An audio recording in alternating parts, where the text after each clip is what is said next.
서, 창세기부터 계시록까지 우상 숭배가 계속 나오는데 성경 전체가 다 그런 것 같아요. 옛사람과 새사람에 대해서 말씀인데 그 창세기 아담과 하하가 뱀에게 미혹됐을 때부터 계속 그 말씀이 이제 계시록까지 흘러나오잖아요. 이 두 노선이 있는데 가인의 노선과 아벨 대신 셋의 노선과 두 노선이 계속 흐르고 있잖아요. 계시록까지. 근데 뭐 하루 종일 내가 말씀을 많이 써놓긴 했는데 지금 형제님들 말씀을 듣고 보니 그 마음에 와닿는 것이 정말 이런 말씀에 여러 말씀을 이렇게 서신서나 지금 보면은 신약에서도 말씀하시고 주님도 말씀하시고 뱀의 노선과 정말 하나님의 우리가 참 생명을 받은 아벨 대시 셋을 준 두 노선이 계속 흐르고 있는데 이스라엘 백성들이 주님의 애굽에서 건져내고 400년 동안 그런 노역 아래에 있었고 바로의 노역 아래에 있었고 주님의 그렇게 아론과 모세를 통해서 불러내서 광야에서 주님이 40년 동안 또 먹이고 입히고 발을 부르트지 않고 뭐 의복에 헤어지지 않는 그런 말씀을 많이 하셨어요.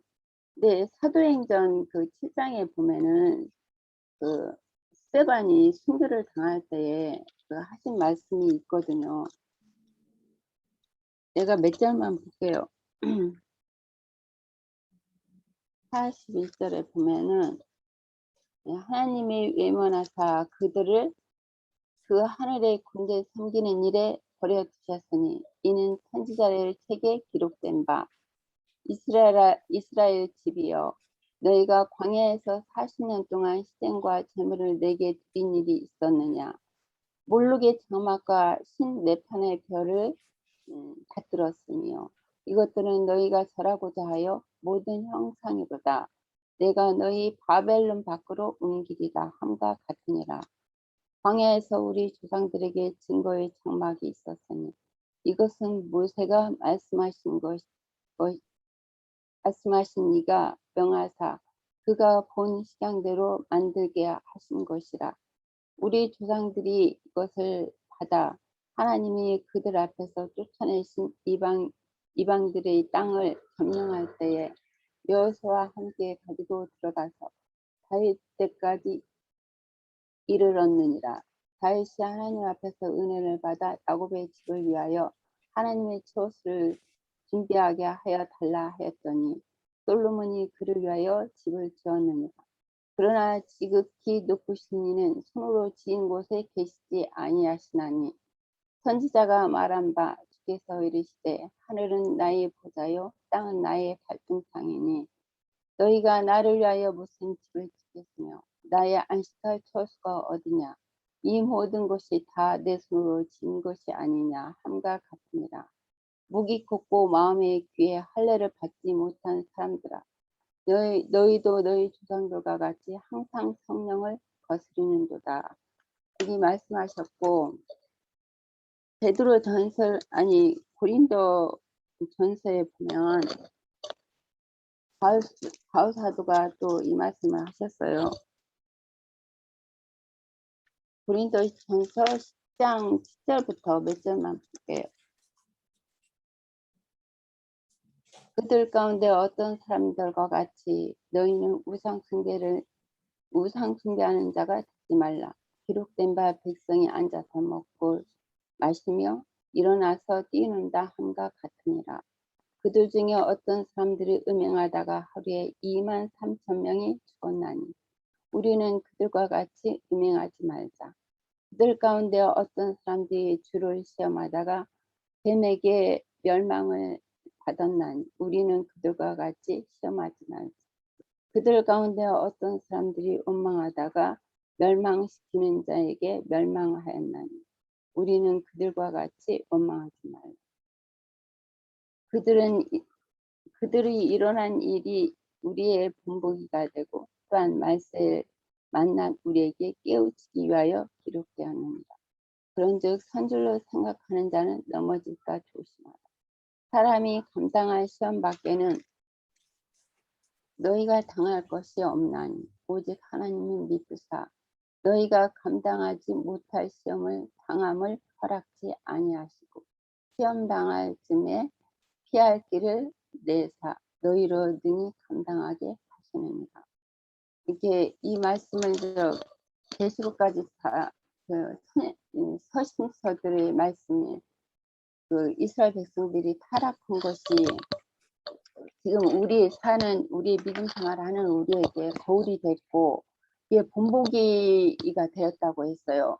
그런 것처럼 우리 자신도 여전히 교회 생활을 하고 있고 말씀을 듣고 있고 정말 그 주님의 은혜 가운데 지키심을 받고 지금까지 왔지만 우리 속에는 여전히 온전케 되고 안전한 그 구원을 이루지 못했기 때문에 여전히 두 신을 갖고 있잖아요. 옛사람의 성분과 새사람의 성분은. 그러기 때문에 주님이 은혜로 지켜주지 않고 붙들어주지 않으면 우리는 여전히 옛사람 이스라엘 백성들이 이런 것 같이 우리도 장담할 수 없고 우리도 정말 항상 위험에 노출되어 있는 것 같아요. 그러기 때문에 정말 주님의 은혜에 주님이 지켜주지 않고 은혜에 붙어 있지 않으면 우리가 언제든지 다시 넘어질 수 있고 타락의 길을 갈 수밖에 없다는 것이 그 너무나 나약하고 정말 보잘것없는 힘이 없는 그런 자인 것 같아요. 그래서 이런 말씀을 보면서 정말 우리가 두렵고 떨림으로 구원을 이루어야 되는데 우리 정말 입으로는 말은 쉽게 잘하지만 정말 마음에서는 주님이 또 이런 말씀을 하셨잖아요. 입으로는 나를 시인하나 마음에서는 멀도다.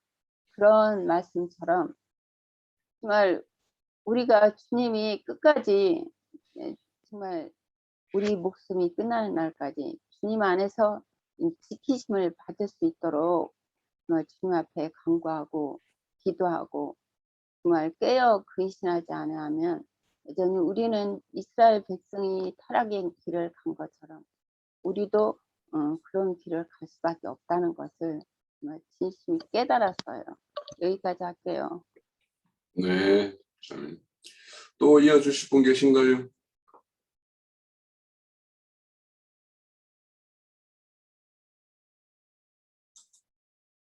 자, 그럼 제가 조금만 해볼게요.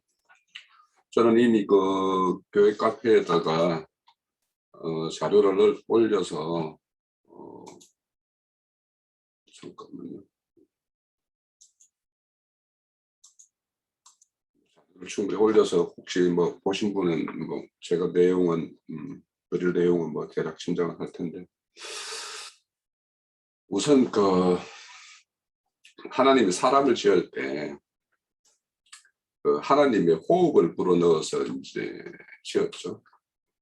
그래서 실질적으로 이 호흡이 하나님이 주신 이 호흡을 가지고 있느냐 아니냐에 따라서 그 사람이 죽은 사람이냐 산 사람이냐 이런 게 결정이 돼요.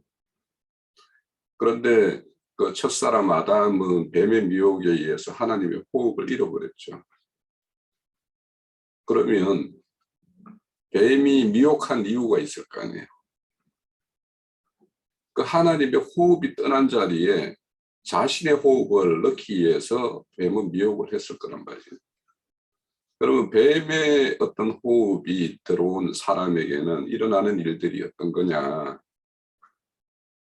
뱀의 사상과 뱀의 형상이 조성되겠죠, 결국엔. 그래서 첫사람은 그렇게 되었어요. 그러면 뱀의 어떤 호흡의 어떤 사상은 뭐냐. 지금 애굽의 사상이 이제 그 가장 대표적으로 이제 등장하는 건데, 오늘 우리가 이 출애굽기 32장을 보면서 아론과 이스라엘의 어떤 신관이 어떤 것인가를 우리가 좀 잘 이렇게 인식을 해야 될 거다 생각이 돼요. 그러니까 뱀의 호흡이 들어온 사람들에게 나타나는 증상은 자기보다 뭔가 좀 더 크고 더 큰 힘을 가지고 있다라는 것은 다 신으로 생겨버리는 거예요. 그러니까 우리네 어떤 조상들의 어떤 미신이나 이런 것들도 다 뱀의 사상에서 나온 거예요. 그래서 우리네 조상들이 보면 큰 나무 밑에 가서도 공들이고 큰 바위 밑에 가서도 공들이고, 제가 어렸을 때 그런 걸 보면서 자랐어요. 이와 같이 어떤 뱀의 사상에 점령된 사람들은 모든 것이 자기보다 뭔가 크다, 커 보인다, 그러면은 그게 다 신인 거예요. 자, 그러면 이스라엘이 하나님의 후손인데 하나님의 언약의 백성들이죠. 그들이 애굽 땅에 가가지고 400년을 지냈어요. 그러면 그 시대 때 어떤 평균 수명이 어떻게 되는지 모르겠지만 홍수 심판 이후에 그들의 어떤 수명은 120세로 이렇게 제한을 한다고 했으니까 120세라 하더라도 이미 3세대, 4세대의 어떤 후손들이 지금 모세의 인도를 받고 있는 거예요. 그렇다면 그들이 거기 그 애굽에서 정상적인 어떤 그런 이스라엘의 어떤 언약의 후손으로서 그런 어떤 가르침과 교훈을 이렇게 유지했다라면 그 하나님의 어떤 그런 것을 잃지 않고 있었겠지만, 바로의 어떤 폭정과 그들의 어떤 그 굴레에서 그들의 생각들이 싹 다 뭐냐, 애국 사상으로 싹 변한 거예요. 지금 그런 상황에서 출애굽을 이렇게 맞이한 거예요.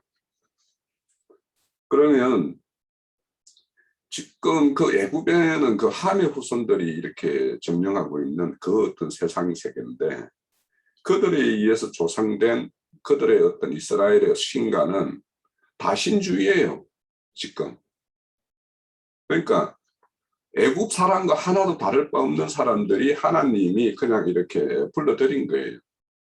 이제 이 하나님의 어떤 언약 세계로 이제 인도를 하고 있는 거죠.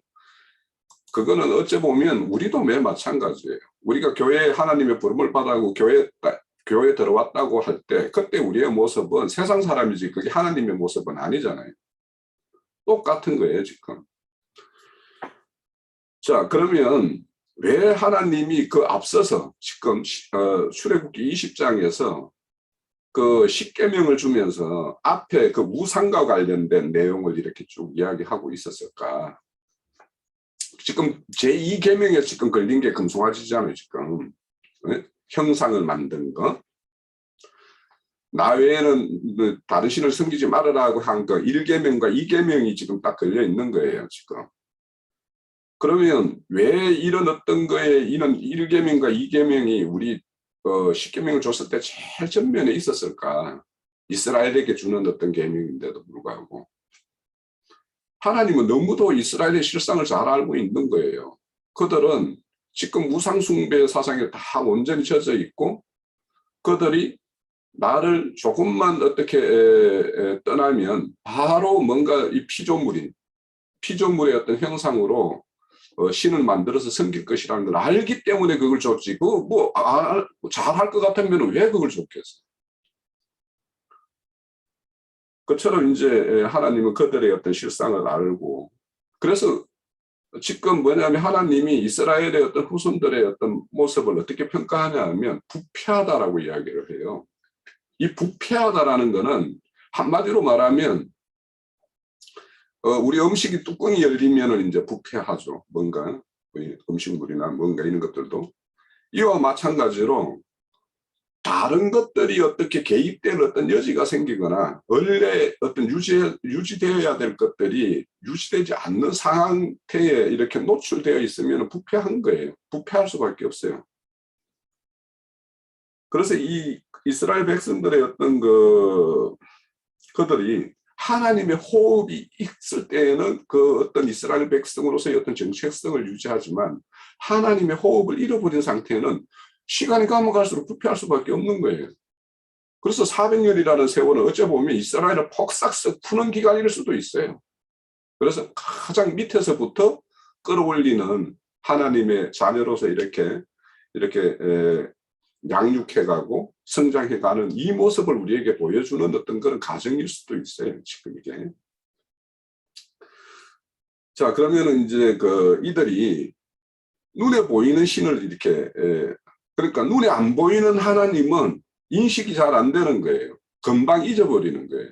그렇지만 눈에 보이는 거는 늘 우리가 눈으로 확인하고 또, 나와 함께 하고 있네라는 것을 자기 눈을 믿는 거죠. 눈을. 그래서 지금 뭐냐면 보이지 않는 여호와 하나님이 아닌 눈에 보이는 하나님을 우리한테 좀 만들어 달라고 하는 것이 이스라엘의 백성이에요. 자, 그러면은 여기 금송아지가 나오는데 금송아지는 고대 건동에서는 다 신으로 섬겼던 대표적인 피조물이에요. 자, 하나님이 우리 창세기 1장에 만들 때 사람으로 인해서 모든 피조물을 다스리게 하기 위해서 사람을 만들었어요. 사람은 굉장히 이대하게 만든 거예요. 그런데 하나님의 호흡이 떠남으로 인해 가지고 가장 부패한 것이 인간의 마음이다라고 이야기를 하고 있는 거예요. 왜냐하면 피조물들은 부패하려고 자기 스스로 뭔가를 의사결정을 못해요. 그런데 인간은 자기 스스로 자기 의사결정을 할 수 있는 자유의 의지를 가지고 있어요. 그러니까 자기 옳은 대로 소견이라는 걸 가지고 자기 길을 행한단 말이에요. 그러니까 부패해지는 거예요. 계속 부패해져요, 인간은. 그래서 이런 어떤 금송아지 사건을 시편 시편에서는 106편에 보면 하나님의 영광을 풀묻는 소로 바꿨다 이렇게 이야기를 해요. 그러니까 우리가 하나님을 잘 알지 못하고 하나님을 섬기는 어떤 것들이 뭐냐면 하나님을 그렇게 이런 풀묻는 소로 바꿔버리는 이런 작업을 할 수 있는 거예요. 우리 과거에 그래 했었을 수 있어요. 우리가 하나님 잘 몰랐을 때. 네? 그렇게 했던 것들이에요. 그런데 이런 어떤 사람이 이렇게 소가 무슨 죄가 있어요? 소가 죄가 있는 게 아니라 사람이 부패해져 가지고 소를 신으로 섬기는 게 문제인 거예요.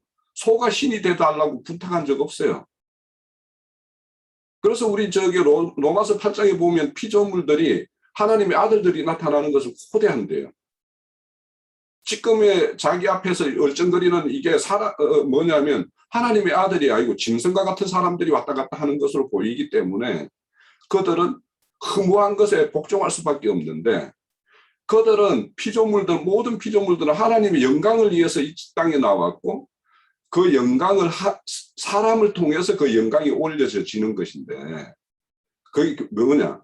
그 피조물을 보면서 모든 피조물 속에 하나님의 모든 뜻이 깃들어 있기 때문에 그 뜻을 이렇게 우리가 발견해내서 그것으로 하나님을 알아가고 하나님에게 찬송이 되어지면 그 피조물은 그 피조물로서의 어떤 모든 가치를 다 하는 거예요. 그런데 모든 피조물 앞에 서 있는 인간들이 그 피조물의 어떤 존재 가치를 발견을 못하는 거예요. 의미를 못 발견하는 거예요. 그러니까 그건 뭐냐면 허무한 것에 어떤 복종할 수밖에 없는 어떤 이런 상황이 되는 거예요. 그래서 하나님은 이 생명의 질서를 굉장히 중요시해요. 이 피조 세계에서 사람을 가장 어떤 지었어요? 사람이 모든 피조물 질서에서 가장 위에서 모든 것을 모든 어떤 피조물 세계를 이렇게 다스려지는 것이 하나님의 뜻이에요. 그런데 지금은 뭐냐? 이것이 역전이 돼가지고 사람이 소를 섬기게 되는 어떤 이런 상황이 지금 생겨버렸으니까 이게 하나님이 노할 수밖에 없는 거예요. 그래서 우리가 이런 어떤 하나님의 어떤 진노, 지금 이렇게 이스라엘이 밑에서 행하는 것들을 보고 이렇게 진노하는 것은 뭐냐면 하나님의 창조한 생명의 질서를 인간들이 깨트려버렸기 때문에 그들에게 이렇게 분노하는 거예요. 그런데 여기 이제 아까도 뭐 형제님들이 여러 가지로 전거를 했었는데 지금 우리를 인도한 하나님은 신을 만들어 달라고 이렇게 이야기를 해요. 이들은 뭐냐면 모세가 없기 때문에 지금 눈앞에 안 보이기 때문에 지금 신을 만들어 달라고 했기 때문에 지금 뭐냐면 이들에게는 모세가 신인 거예요. 모세 배후에 있는 하나님이 신이 아니라 눈에 보이는 모세가 신이에요. 지금 이 모습은 오늘날 어떤 교회 예배당에서 일어나는 일과 똑같아요.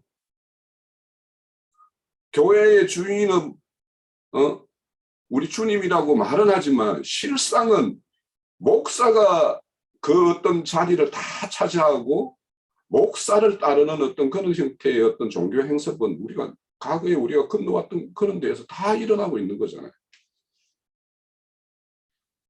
그런데 이제 모세가 주의 백성이다 이렇게 합니다. 그런데 문제는 그런 어떤 책임자로서 이스라엘을 맡은 책임자로서 그렇게 합당하게 행한 어떤 모습인데 우리는 여기에서도 하나님은 A가 안 되면 B로 대체하는 것이 하나님이라는 것도 우리는 알아야 돼요. 하나님의 어떤 그 뜻을 위해서 우리 어떤 그 뜻을 세웠고 그 뜻을 성취하는데 A로서 이루어질 일이 아니다라고 생각하면 B로 대체하는 거예요. 그것도 우리가 새겨봐야 될 것 같고 가장 중요한 거는 뭐냐면 이 금고리가 애굽의 어떤 노역의 대가로서 하나님이 챙겨주겠다라고 했어요. 출애굽기 3장에부터. 그런데 그것이 출애굽기 12장에 가면 진짜 출애굽을 할 때 애굽 땅 사람들에게 그 금고리를 이렇게 내놓으라고 할 때 순순히 내놓고 이렇게 출애굽을 시켜요. 왜냐? 10가지 재앙을 당했거든요. 그들이. 그럼 이스라엘이 어떤 요구를 안 들어줬을 때 또 다른 재앙이 올까 염려스러우니까 그냥 순순히 다 내어줬어요. 그럼 그 내어준 거 가지고 우리가 지금 이 성막의 식양을 보여주기 전에 너희들이 성막의 기물을 지을 때 너희들이 덜어야 될 어떤 애물 품목에 보면 금은 녹이 다 들어있어요. 그럼 하나님은 이들을 출애굽시킬 때 그들에게 애굽의 금 이런 것들을 챙겨서 내보낸 이유는 그게 성막을 지을 예물로 쓰여질 것을 다 이렇게 애정하고 그렇게 챙겨 보냈던 거예요. 그러니까 우리에게 뭔가 주어졌으면 그 주어진 거는 다시 어떨 때는 하나님이 어떤 쓰심의 목적이 있을 수 있으니까 우리에게 주어진 것들을 내 것이라고 생각하는 것과 주님이 언젠가는 내 쓰임이 있어서 내놓으라 할 때 이때를 우리는 잘 구분해야 되는 거죠. 그런데 그런 어떤 목적으로 어떤 근거리가 지금 뭐냐? 성막의 기물이 되어야 될 금이 지금 금송아지가 되어 있는 어떤 이런 형국이에요. 그러니까 우리가 하나님의 온전한 뜻을 헤아리지 못하고 우리가 행하는 것들은 정말 우리는 어떤 하나님의 어떤 그런 성전의 어떤 기물로서 쓰임이 되기 위해서 그렇게 내놨는데 그것이 항송아지가 되어가지고 기어 나올 수 있다는 거예요. 우리가 잘못 행하면. 지금 이것이 어찌 보면 오늘날 기독교의 어떤 실상이에요. 내가 과거에 거기에서 뭐 헌물이다 뭐다 이렇게 내놓은 것들이 어떻게 쓰여졌는가를 생각을 해보면 아니 과거에 크게 내놓은 건 내가 아는 분이 어디에서 전에 거쳐가는 그 예배당 그 가정에서 내가 1억을 내놓는 거 봤어요. 그러고는 거기를 떠나면 그 교회를 떠났을 때 그 사람이 그 1억을 자기가 투자할 때 거의 계속 뭐 자기 형편이 좋으면 뭐 1억이 없고 뭐 아무 문제가 안 되겠지만 그 이후에 별로 형편이 썩 잘 안 풀려요. 안 풀리는 걸로 내가 알고 있어요. 막 그만하게 살아가는. 그 떠났을 때 그 1억이라는 게 돈이 아깝지 않겠어요?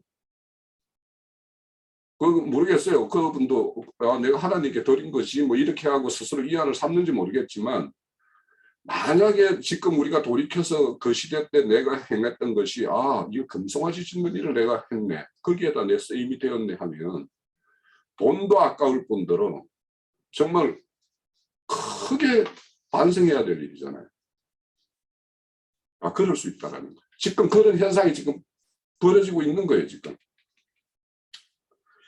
자, 이런 어떤 우리가 어떤 성당이다 머리에다가 성전을 위해서 하나님의 어떤 전을 위해서 내놓았다라고 하는 그것들이 가장 어떤 그 오용되고 악용되는 모습을 가장 잘 그리고 있는 것이 에스겔서 16장이에요. 이 끝나고 보면 그 에스겔서 16장을 한번 읽어보시면서 이들이 이렇게 사치품 화려한 사치를 하는 것들이 그게 다 어디에서 기어 나온 거냐 하면 이스라엘 백성들이 그 성전에 무슨 재물이다 뭐다 해가지고 갖다 바친 것들이 그거 가지고 그들이 그 하는 짓이 그거예요.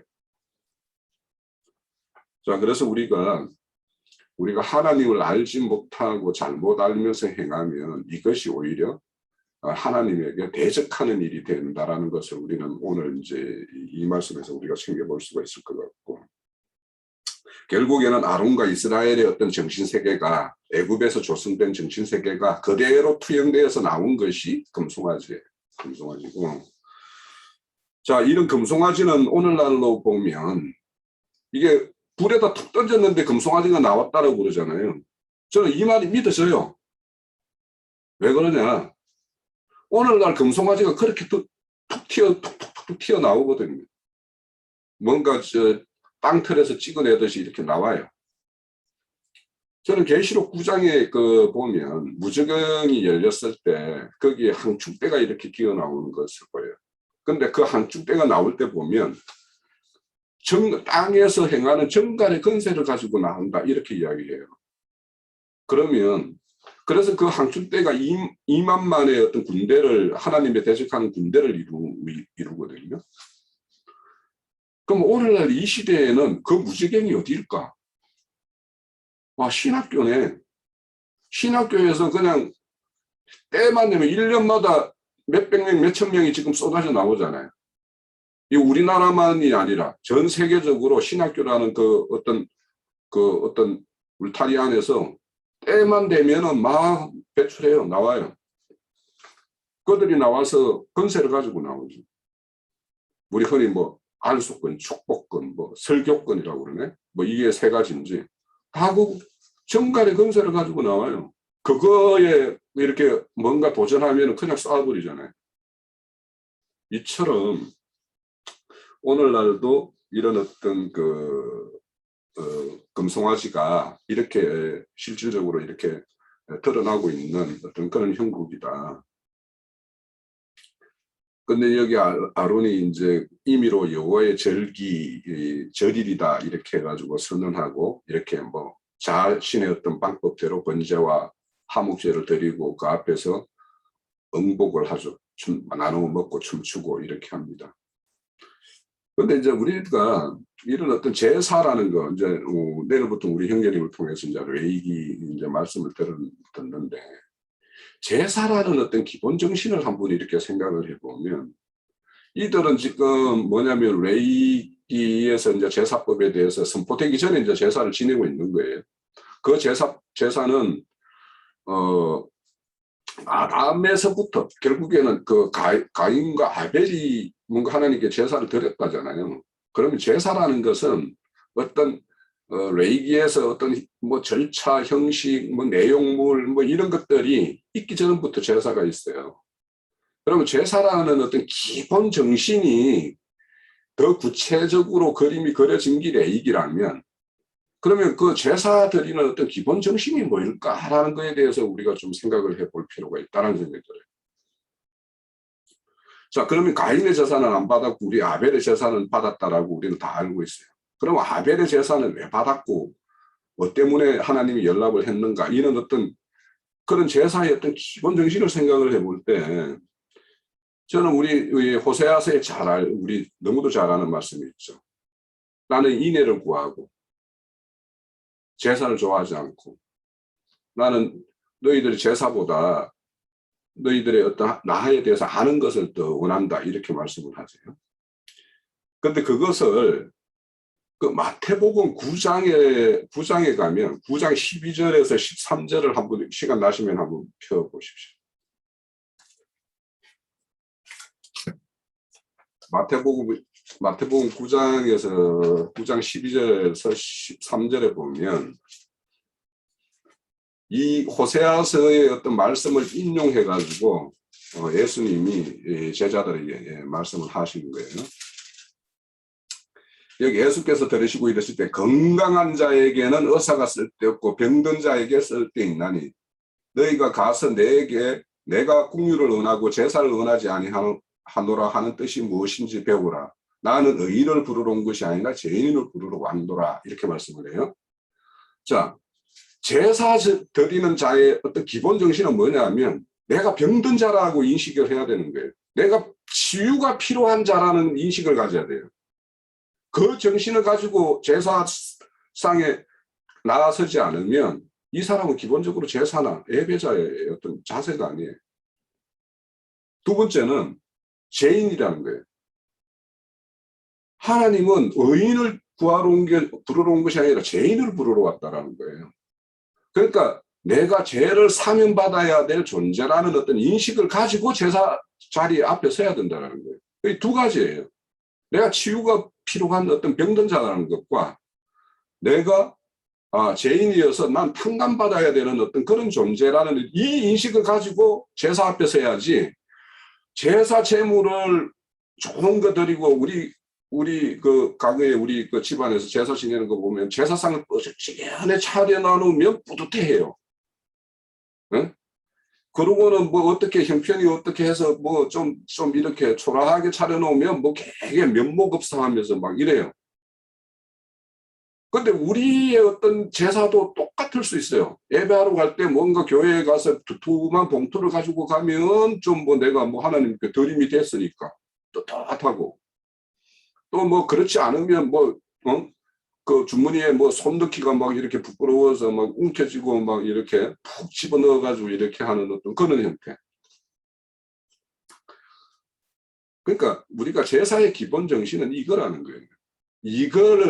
이런 정신이어야 되고 우리가 앞으로 이제 뭐 얘기 들으면서 이제 뭐 형제님 말씀 들으면서 우리가 배우겠지만 제사 현장이라는 걸 한번 상상을 해보세요.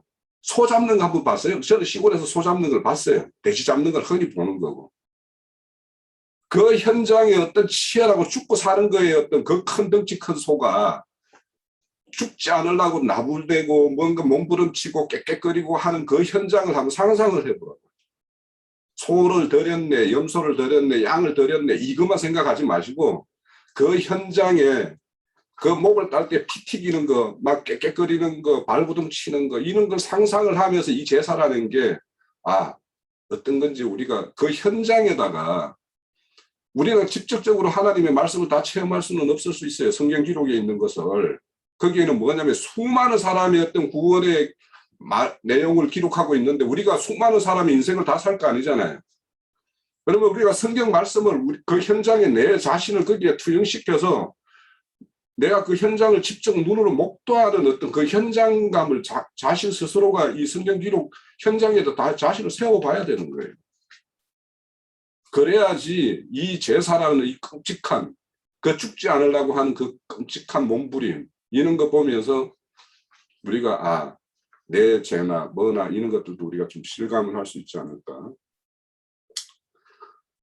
자, 그래서 아론의 어떤 금송아지는 오늘날 우리가 이런 그 앞에서 행하는 것들은 금방 우리 어떤 복음송을 들었지만은 뭐 그래도 다윗과 요나단의 어떤 사랑이라는 어떤 그런 뭐 닉네임을 가지고 하는 찬양이라 저는 참 그 다윗과 요나단의 어떤 그 관계를 생각하면 좀 저 마음이 찡해요. 나에게도 저런 친구가 있었으면. 그런데 우리 주님이 저런 친구라고 하니까 좀 실감은 덜 나지만 그래도 자 그래서 어떤 그 앞에서 아론의 어떤 금송아지 앞에서 그들이 행하는 것들이 오늘날 우리 저기 형제님이 전거했듯이 그들이 하는 행태가 지금 아론의 금송아지 하는 행태와 유사한 것들이 참 많아요. 제가 예전에 이제 저기 울산에 왔다 갔다 하면서 그 인터넷에 보면 아주 뭔가 영상을 제작하는데 공도 들이고 말씀도 아주 잘하는 사람이 이 금송아지 우상에 대한 어떤 설교를 하면서 그 앞에서 행하는 어떤 춤의 행태 막 이런 것들을 하면서 오늘날 예배당에서 젊은 아들이 그 밴드 가지고 뭐 하는 짓이나 그들이 뭐가 다르냐라고 막 이렇게 피를 토하면서 할 때 그렇다. 저들의 어떤 정신이 정말 어떤 그 하나님의 어떤 찬양하고 그분의 어떤 그 영광됨을 이렇게 우리가 노래하는 것인가 아니면 자신의 흥에 취해 가지고 막 이렇게 하는 건가 이런 거 생각할 때 참 그 동의가 되었던 어떤 그런 적이 있습니다. 근데 이제 뭐 좀 빨리 마쳐야 되겠네요. 여기 보면 이스라엘 백성들을 평가할 때 부패하다, 목이 뻣뻣하다 이렇게 이야기하는데 부패하면 노아의 심판 때 그들의 어떤 실상을 뭐라고 말하는 하나님이 온 땅이 부패했다 이렇게 평가해요. 그것처럼 부패하면 신명기나 이런 데 보면 부패하면 우상짓을 한다라고 이렇게 딱 명시를 딱 해놨어요. 신명기 4장에 보면 스스로 부패하여 자기를 위하여 어떤 형상도 새기지 말라 이렇게요. 신명기 4장 16절에. 그러니까 부패하면 자기를 위해서 뭔가 형상을 만들어 가지고 이렇게 섬기자 한다라는 거예요. 그것을 모세가 봐왔죠. 물론 오늘 출애굽기 이 모양도 이제 염두에 두고 말하는 거겠죠. 또 부패하면 여호와가 건면하는 그 길을 떠난다라고 이야기해요. 그러니까 지시한 명령에서 떠난다 이렇게 이야기해요. 그게 부패의 정상이죠. 자, 이와 같이 부패하고 목이 곧은 거. 그 목이 곧은 거는 뻣뻣한 것은 목이 곧은 거고 그건 완고한 건데 우리가 얼마 전에 사무엘상 15장에 보면 뭐죠? 점치는 거 무엇은 점치는 죄고 있는데 그 말씀 우리가 보고 우리 저희 형제들끼리 토론도 하고 했었는데 거기 보면 안고한 자는 우상을 사신의 어떤 우상을 섬기는 죄와 똑같다 이런 말이 나와요. 안고한 거는. 그래서 그 사신이라는 거는 사사로운 신이라는 뜻입니다. 사사로운 신을 우상으로 섬기는 것 같다고 그래요. 그러니까 완고하면 뭔가 자신이 우리는 이 신앙이라는 것이 하나님 앞에, 하나님 말씀 앞에 고개 숙이고 복종하고 순종하는 것이 신앙인데 뭔가 완고하다라는 거는 그게 안 된다라는 거잖아요, 우선은. 그래서 이들의 어떤 이스라엘의 어떤 이런 금송아지 우상으로 이렇게 떨어질 수밖에 없었던 것은 하나님의 호흡이 떠났기 때문에 그 자리는 빈 걸로 두는 것이 아니에요. 반드시 거기는 다른 것이 자리를 차지해요. 하나님의 호흡이 떠나면. 그래서 우리는 하나님의 호흡을 잘 지키고 있어야 되고 그래서 그것이 결국에는 부패를 방지하는 방부제의 어떤 역할이 결국에는 하나님의 호흡입니다. 그것이 우리 오늘날로 보면 하나님의 말씀이 될 것이고 그래서 우리가 날마다 저녁마다 이렇게 모여서 말씀을 이렇게 계속 상고하니까 부패할 어떤 그런 것들이 아무래도 최소화되겠죠. 자, 모세가 마지막으로 이런 어떤 그 이스라엘의 패역에 대해서 하나님의 어떤 노가 바라는 어떤 심판이 임할 때 그 막아섭니다. 막아서는 그 내용을 보면 철저하게 하나님의 언약을 이렇게 탁 앞세워요. 하나님이 약속하시지 않았습니까? 하나님이 이들을 하나님의 백성으로 이렇게 삼지 않았습니까? 라고 하는 어떤 언약을 딱 앞세우고 그리고는 이렇게 하시면 하나님의 이름이 욕되지 않겠습니까? 그래서 하나님의 이름의 어떤 영광을 이렇게 앞세워서 이름이 욕되지 않게 하십시오라고 이렇게 하고 그리고 하나님의 어떤 기본적인 본성에다가 이렇게 호소를 해요.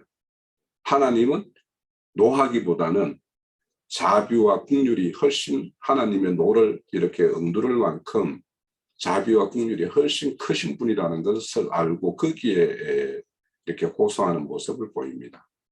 그래서 오늘 우리도 어떤 그 모세와 같은 어떤 하목의 직분을 가진 제사장 입장이라면 하나님의 어떤 언약과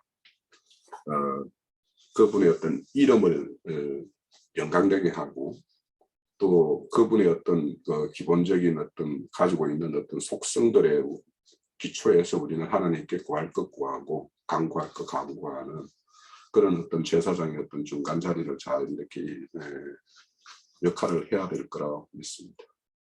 자, 제 이야기는 여기서 마칠게요. 자, 또 이어주실 분 계신가요? 자, 아니면 형제님 저희들에게 주신 말씀이 많으신가요? 아니면 한 20분은 시간이 됩니다. 오늘 시간이 지금 12시 23분인데 10시 네. 반 시작했잖아요. 그러면은 아닙니다. 한 45분에 시작했습니다. 11시 45분에. 한 10분만 그럼 좀 지루하시지 않을까 모르겠네. 네. 뭐 간략한 요점을 좀 몇 가지만 말하겠습니다. 형제님들이 아주 오늘 친구들은 아주 뭐 세상용으로 심플하게 참 잘하셨어요.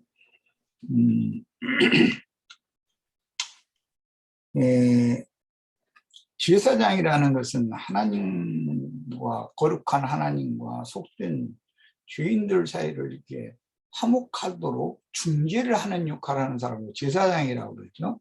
사제, 뭐, 세속적인 사제라고 그러는데, 종교적인 표현이고, 그 최초의 중매자는 누구냐면, 아담에게서 나온 갈빗대로 여자를 지어가지고, 그 여자를 아담에게 이렇게 중매를 하신, 하나님 자신이 최초의 제사장이죠. 그래서 이제 거기에 근거해서 멜기세덱의 관찰을 따르는 제사장, 그게 이제 원래 딱 세워져 있는 거예요. 하나님께는. 그런데 오늘은 아론 반차에 따르는 제사장 직분과 제도가 어떻게 변칙적으로 들어오게 됐으며, 이것은 어떻게 나중에 가서 변혁되어서 완전하게 해야 될 것인가, 이것을 지금 이제 그림으로 제시하는 거에 큰 그림이라고 볼 수가 있어요. 그런데 우선 그 송아지 소를 이렇게 우상으로 세운 이야기는 이제 계시록 13장의 말씀이 이제 실현적으로 반복되어 나오는데, 바다 짐승의 열불들을 대표하는 그 적그리스도를 위해서, 즉 세상신, 세상 임금을 위해서 땅에서 올라온 짐승들이 하는 일이 뭐냐면, 온 땅에다가 우상을 이렇게 만들어서 세우게 만들어 놓고 그 앞에 가서 다 절하게 만드는 일을 한다는 거죠. 다니엘서에도 불화평지에 이제 그런 우상신을 세워놓고 절을 하게 하는 일이 역사상의 예표로 나왔었어요. 근데 이제 이런 것을 오늘날 우리들의 신앙생활에서는 어떻게 그걸 적용하느냐, 이제 이 문제인 거죠. 그런데 그 소를 이렇게 신으로 떠받들게 된 건 아벨의 육적 장자인 그 카인에게 땅에서 농사하는 그 농토를 유업으로 땅의 기업을 물려줬기 때문에, 땅에서 농사를 하는데 가장 큰 능력, 힘이 드는 것은 농경사에서는 소예요. 땅을 밭갈이 하는데 이제 소를 사용해서 소의 힘을 이용했기 때문에, 그래서 애국의 주신은 소였었던 것이고, 물론 이제 가나안 땅도 농경사였었기 때문에 소신을 그렇게 숭상을 했었던 거예요. 이제 그런 개념을 이해를 해야 되겠어요. 그런데 율법에 의하면은 곡식 또는 소에게는 망을 씌우지 말라, 이런 신명기의 25장 4절에 나오는 율법이죠. 그런데 이것을 바울사도가 고린도전서 9장에서 인용을 해가면서, 어찌 그럼 땅에서 일을 하는 소들을 위해서 하나님이 염려하시는 말이겠느냐, 하나님 나라의 복음을 맡은 복음의 제사장들인 전혀 우리를 위해서 하신 말씀이 아니겠느냐, 이제 이렇게 적용을 했어요. 그러니까 땅에 있는 하나님의 피로 사신 하나님의 백성들을 하나님과 화합시키고 영적 생명의 연합을 맺게 해서 하나님께로 돌아가게 하고, 하나님의 진노를 풀고 사랑과 정상적인 교통을 회복하게 하고 하는 일이 복음을 맡은 그 전도자들이 당연히 해야 될 일이라는 거죠. 그럼 그들은 이제 뭐 물론 이거는 이제 부수적인 얘기인데, 우리가 신령한 것을 부렸은즉 육신이 것을 너희들에게 조금 거둔다고 해서 그것이 무슨 과중한 일이겠느냐. 그러나 나는 그걸 그렇게 하지 않는다. 왜? 주님께서 친히 주시는 걸 먹고 있고 살면서 주님이 지시하신 대로 난 봉사를 할 거니까 그것이 내가 앞으로 주님 앞에 서는 날 상이 될 거라고 난 믿는다. 이제 이렇게 말을 했어요. 그런데 많은 자칭 주의 종을 자부하는 우상소들은 이 땅에서 내가 이렇게 땀 흘려 밥 깔아주고 곡식 떨어주고 내가 다 했는데 당연히 나한테 내야 되는 거 아니야? 이렇게 해가지고 이제 이 땅에서 삭슬 미리 다 받아먹는다는 거죠. 그러면 주님 앞에 가면 상이 없다는 거예요. 이제 이런 것이 이것은 좀 부수적인 얘기지만 성경의 흐름을 이해하는 데 도움을 줘요. 농경사회에서는 소가 사람을 대리하는 큰 힘이 되어주기 때문에 고대 사회 농경사회에서는 소를 신으로 이렇게 섬기는 것이 보편적이었다는 거, 그 원인이 뭔가를 지금 말씀을 드리는 거고, 가장 중요한 것은 내 양이냐 주님의 양이냐에 대한 전도자의 인식이에요. 자기가 복음을 맡았으면은 이상하게 사람을 붙여주시거든요. 내가 아무리 내가 좋은 메시지를 많이 갖고 있는 것 같아도 주님께서 사람을 안 붙여주시면 그게 전도가 안 되는 거예요. 주님이 붙여주셔야 되는 거지. 그런데 주님께서 당신의 양을 나에게 이렇게 부탁하여 일시적으로 맡겼다. 근데 나는 주님과 맡긴 양무리 사이를 화해시키고 주님께로 중매하는 중매자로서의 사역을 하는 종일 뿐이지, 내가 주인이 되면 안 된다라고 하면 철두철미한 인식이 없는 사람이 전도 사명을 행하면 아론과 같은 그런 짓거리를 하게 되는 거예요. 오늘 말씀에 보면 그 32장 25절 그랬어요. 모세가 본즉 백성이 방자하니 이는 백성이 왜 이렇게 방자해졌는가? 아론이 백성들을 방자하게 하여 원수에게 조롱거리가 되게 하였습니다. 이랬어요. 이게 얼마나 중요한 말이에요. 백성들이 풀어져가지고 방자하다는 교만 방자하다 이제 이 말인데, 하늘 높은 줄 모르는 사람들, 그런 짐승인간들이 됐다 이 말인데, 그렇게 된 것은 아론이 백성들을 그렇게 가르쳐놔서 그렇다는 거거든요. 지금 야, 이게 얼마나 중요한 말이냐. 그러면 그 말의 중심 주제가 뭐냐, 스스로 온 자라 이거예요. 고냄을 받은 자가 아니고, 나는 그리스도의 종의 입장이 아니라 내가 주인 노릇을 하고자 한다라는 야심이 강하다라는 말이잖아요. 예. 이것을 분별을 할 줄 아는 사람이 멸망이 가증한 것이 서지 못할 것에 선 것을 보거든 너희는 그 보여야 되는 거예요. 천사가 지시한 산으로 도망가라 그랬어요. 그런데 이 성경 전체의 흐름을 세상 교계의 교인들이 왜 흐름을 못 잡고 이해를 못하는가? 이 아론과 같은 스스로 금송아지 우상을 만들어내고 우상에게 생기를 줘서 말하는 권세, 그걸 줘가지고 말하게 하고 뭐 맴매하게 하고 그런 짓거리를 하는 자들이 천국문을 막아서 가지고 저도 들어가지 않고 들어가고자 하는 자들도 못 들어가게 만드는 역할을 스스로 온 자들이 행하기 때문이다 이거예요. 근데 고인된 사람에게 뭐 이런 얘기를 하는 건 좀 그렇지만 엊그제 어떤 분이 이제 죽었어요. 그러니까 기독교계를 대표하는 그야말로 금송아지 우상들이 떼제비로 모여가지고 바다 짐승 어깨다 올려놓고 안수를 했대나 뭐 어떻게 해서 안수를 했다 이제 이런 걸 내가 잠깐 신문에 보면서 내가 너무 탄식이 나왔어요. 과연 이 사람들이 바다 짐승이요 땅의 짐승이요, 바다 짐승과 땅의 짐승들은 어차피 한통속일 수밖에 없구나. 이걸 내가 너무 느끼면서 탄식이 나왔어요. 그럼 이런 사람들이 교계를 계속 지도하고 그런 사람들과 야합되어진 그런 자들이 국가의 지도자가 되어져 버리고 만약에 이런다면 우리나라는 이제는 소망이 없다. 나는 이런 생각을 하게 된 거예요. 이제는 소망이 없다. 그런데 이런 것을 나처럼 이렇게 성경의 관점으로 매사 돌아가는 일을 그렇게 보는 사람이 거의 없어요. 그러면서 막 서초동 사거리에 몇십만이 모이는 뭐 이런 컨예배당 뭐 여의도 어디에 뭐 예배당 여기 뭐 상봉동인가 어디에 뭐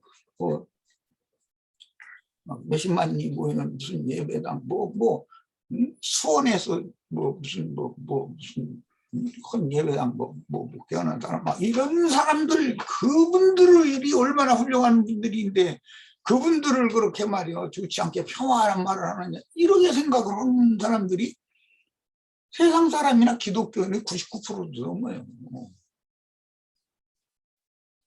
이런 거를 보면서 너무 가슴이 아파요.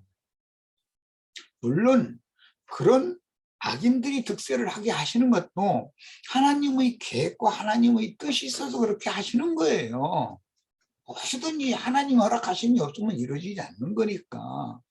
그러나 이런 걸 통해서 우리는 더 명백하게 진리를 옳게 분별하는 그런 지혜롭고 충성된 종들이 다 되시기를 바라는 마음으로 이런 말을 하는 거예요. 뭐 그들이 나쁘다고 내가 그거 잘못 오해했다고 얘기한다 해서 그 사람들이 누나나 검증할 사람들도 아니고 그거 다 그러나 적어도 우리가 거룩하게 분별되어야 되지 않냐. 금송아지 우상숭배하는 그 생활을 계속 하다가 이 생을 떠나면 뻔하잖아요. 결과가 이미 답은 나와 있는 거예요. 이게 어떻게 될 건가. 그 영혼들이 궁극적으로는 그 불쌍한 영혼들 다 배나더 지옥 자식되기에서 끌어가는 그 작자들은 그 결과가 어떻게 될 건가. 이건 이미 정해져 있는 거예요. 그런데 우리 형제 자매님들은 이런 성경을 말씀을 나누고 읽고 현상적으로 그런 일이 벌어질 때 나만큼 명확하게 분별이 안 되고 있다는 것을 생각하니까 탄식하는 거예요. 그래도 그렇지만 사람들이 이 세상에 얼마나 큰 일도 많이 하고 좋은 일도 많이 하는데 이렇게 자꾸 생각하는 거예요. 그래서 그들을 세워서 하나님이 그렇게 그런 짓을 하도록 허용을 하셨기 때문에 사탄의 보좌가 세워진 버가모 교회라는 걸 하나님은 허락하셨기 때문에 교회 중에 사탄의 보좌가 세워지는 것이지 하나님 그걸 못하게 하셨으면 사탄이 어떻게 교회 중에더라도 자기 보좌를 세웁니까? 하나님 그걸 허용을 하셨기 때문이죠. 그러나 하나님의 뜻은 그런 악한 자들을 그렇게 쓰셔야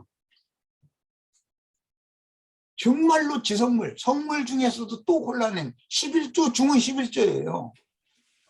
이 사람들을 빼내서 아브람과 그 후사들을 위해서 하늘에 준비하신 한 성읍에 들어가서 영원한 유업을 상속받는 자들이 되게 하겠다라는 비밀이 그 속에 감춰 있다는 거예요. 그러니까 우리 형제 자매님들은 이런 말씀을 읽을 때 조물주와 피조물의 관계를 명백하게 하시기를 바라요. 난 계속 강조해요, 이것을. 제사라는 원리가 왜 나온 거예요? 조물주께서 만물에게 경배와 찬양을 받고자 하는 거예요. 그래서 우주 만물과 만상과 만사와 모든 이 만물을 지은 거잖아요. 창조하신 거잖아요. 그런데 그 만물과 만사와 모든 만사들의 주관자를 사람에게 그 권위를 위임을 했다는 거예요. 사람이 대표로 모든 생물을, 네 생물을 대표해서 사람이 하나님 앞에 제물을 가지고 나와서 제사를 해야 된다는 거예요. 그러면 하나님이 그 사람의 제사를 통해서 모든 생물에게 영광을 받는 거예요. 이게 이제 제사의 원리예요. 그런데 제사라는 것이 사람을 통해서 모든 피조물에게 영광, 찬송, 경배를 받는 것, 조물주의의 뜻이란 말이에요. 그런데 이런 생각을 하지 않고 자기가 중간 자리에 딱 들어서 가지고 모든 생물의 대표인 인간들을 불러 모아 가지고 자기가 하나님 앞에 딱 가로막고 있어서 지가 모든 걸 다 받는 거예요. 헌금 받죠, 영광 받죠, 존귀와 모든 걸 다 받지요, 존경받지요. 안 받는 게 어디 있어요. 그들이 유명하다는 그들이. 그럴 때 하나님은 뭐냐 이거요. 내가 이러려고 이것들 창조해놨나 이런 거 아니에요. 지금 말하자면. 그건 땅에 사람을 창조한 것을 한탄하고 후회하시는 지경까지 갔다는 거예요. 노아의 때 나오는 얘기잖아요. 신명기 출애굽기 32장 이때나 오늘날 우리들이 살고 있는 이때나 뭐가 다르냐 이거예요.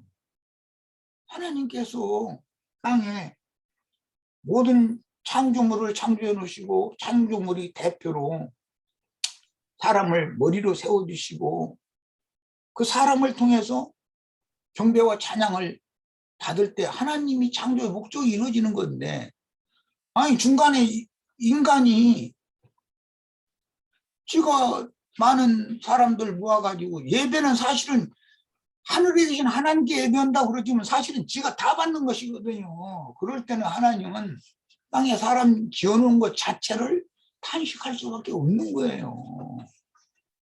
이런 문제를 좀 신중하게 잘 생각하시기를 바라고, 이런 말씀에서 우리가 진리를 옳게 분별하는 그런 지혜와 계시의 영이 임해서 적어도 우리 형제 자매님들은 우상숭배에 떨어지지 말기를 바라요. 나그한 형제를 따르면 안 돼요. 내가 여러 번 얘기하잖아요. 누구의 가르침 속에는 그와 함께하는 어떤 영이 있는 것이란 말이에요.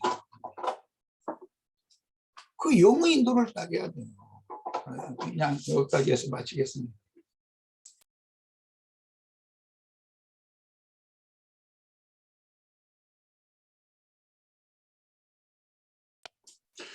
네, 오늘 집회는 뭐 오늘 금송아지에 대해서 우리가 늘 들어왔던 어떤 말씀들이니까 또 그것들과 오늘 우리 교회에서 증가하는 말씀들을 잘 이렇게 분별해서 적용해서 실질적으로 우리가